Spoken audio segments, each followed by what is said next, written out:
Most people think they're living their own life. They think they wake up, make decisions, choose what to care about, choose what to ignore, choose what kind of future they're building.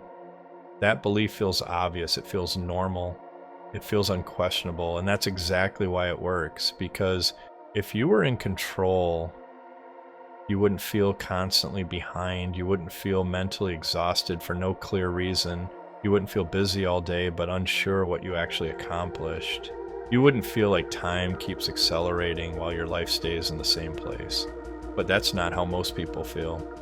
They feel distracted, they feel scattered, they feel overwhelmed but underpowered. They feel like they're reacting instead of directing, and they can't explain why. In the last video, we talked about the loop, the invisible cycle that keeps people repeating the same thoughts, habits, and emotional states year after year.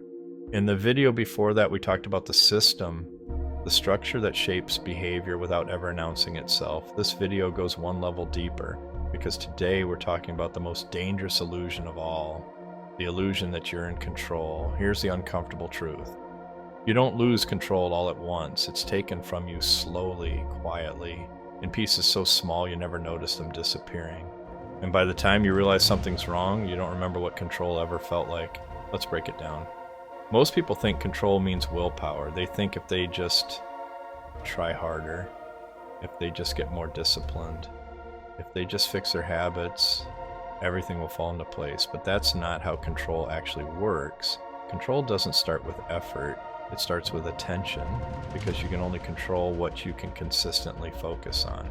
And that's the first thing that gets taken from you. Your attention isn't failing, it's being redirected. Every system that benefits from you staying predictable needs one thing from you above all else. Your focus. Not all of it, just enough to keep you from seeing the bigger picture. Think about how your day actually unfolds. You wake up. Before your feet hit the floor, your mind is already somewhere else. Notifications, messages, news, content, noise. Your attention is fragmented before you even start the day. And once attention is fragmented, control collapses, because a divided mind can't steer, it can only react. This is where most people misunderstand what's happening. They blame themselves, they think they're lazy, undisciplined, unmotivated, broken in some way. But laziness isn't the problem. A system doesn't need you lazy, it needs you busy. Busy people don't ask dangerous questions. Busy people don't zoom out. Busy people don't redesign their life. Busy people stay inside the loop. And the loop doesn't look like a prison. It looks like a normal life: work, responsibilities, entertainment, small rewards, small escapes, just enough comfort to tolerate the dissatisfaction, just enough stress to keep you distracted. That's the balance. Now here's where the illusion of control really locks in.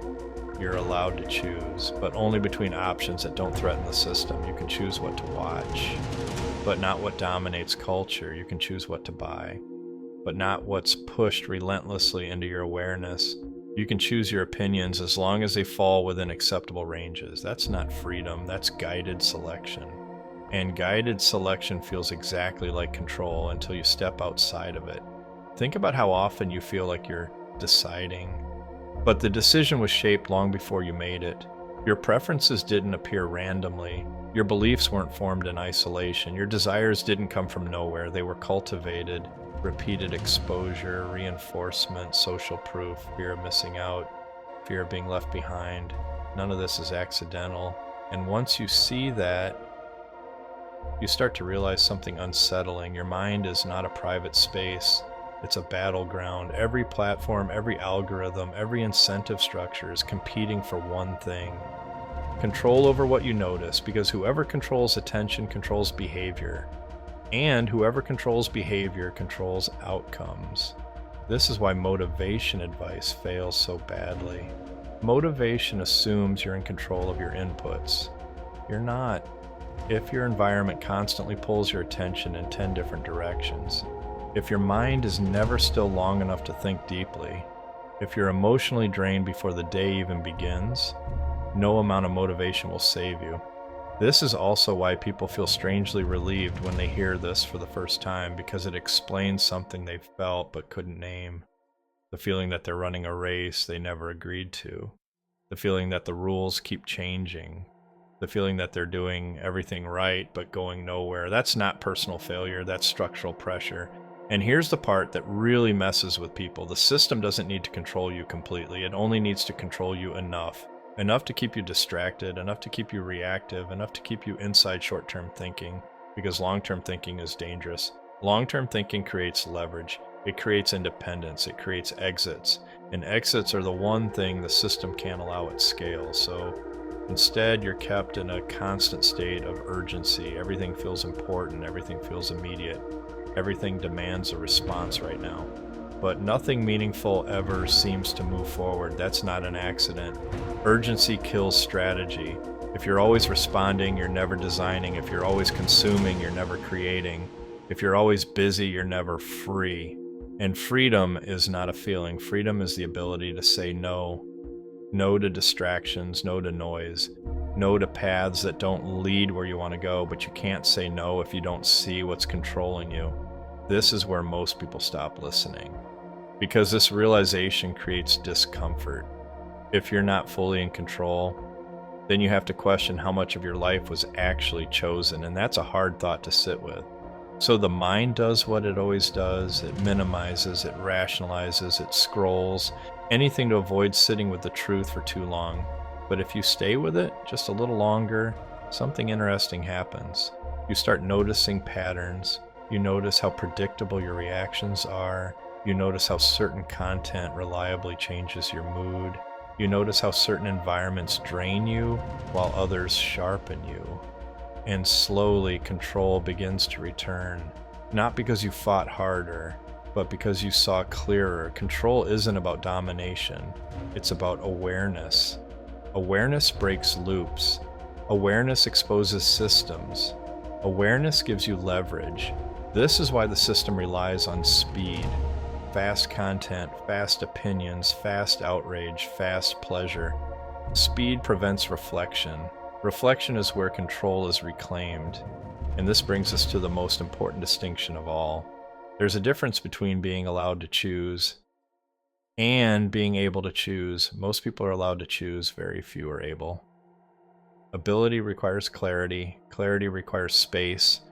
Space requires boundaries. And boundaries are exactly what modern life discourages. You're encouraged to be available, responsive, engaged, always on. Because an always-on mind is a controllable mind. Now here's the turning point. Once you understand this, you stop trying to overpower the system. You start stepping outside of it. You stop asking, how do I do more? And start asking, what deserves my attention? You stop chasing motivation and start protecting focus. You stop blaming yourself and start redesigning your environment. This is where real control begins. Not with massive life changes, but with subtle shifts. What you consume, when you consume it, what you allow into your mental space, because your mind is the control panel. And right now, too many hands are on the buttons. The goal isn't isolation. The goal is selectivity. You don't need to reject everything. You need to choose intentionally. And that's a skill most people were never taught. Because a population that knows how to control its attention is very hard to manage. That's why this knowledge is never presented directly. It's buried, diluted, turned into vague self-help cliches. But when you strip away the fluff, the message is simple. If you want control over your life, you must first take control of your mind, not by force, by awareness. And awareness begins the moment you stop assuming you're already in control. Because the most powerful system isn't the one that dominates you, it's the one you don't notice. And now that you're starting to notice, the system doesn't work the same way anymore. If this video resonated, that's not an accident. It means you're already sensing the gaps in the loop. In the next video, we'll talk about what happens after you see the system, why most people still fall back into it, and how a small group actually escape. Until then, remember this, you're not broken, you're not weak, you're not failing, you're waking up, and once you see the system, you can't unsee it.